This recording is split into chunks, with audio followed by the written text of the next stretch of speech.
Lomitos, that pork and tomato braise that's so popular as a sort of taco filling or antojito filling in the Yucatan, is a perfect dish for a slow cooker. So I've taken the insert from my slow cooker and I'm going to put it directly over the fire, turn it on to a medium high, and I'm going to give it a couple of tablespoons of bacon fat. This is just some that I had in my refrigerator here. You could use oil if that's more your style.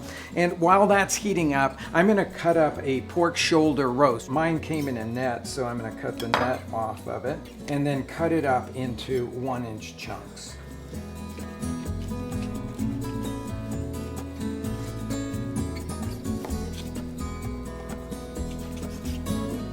When the fat is really hot, add the pork cubes in a single layer and brown them thoroughly on all sides.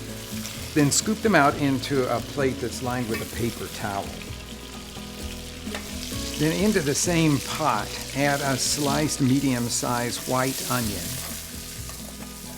And when that is really beautifully golden, add some chopped garlic and stir it all around until it's really fragrant.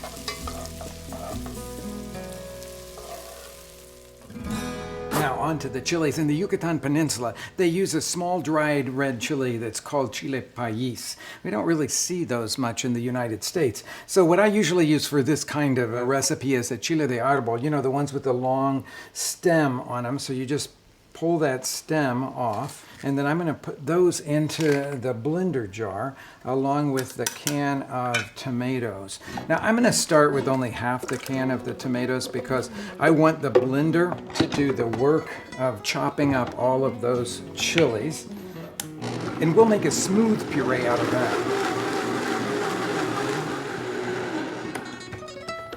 Now the rest of the tomatoes will go into the blender jar, and I will make a coarse puree out of this mixture.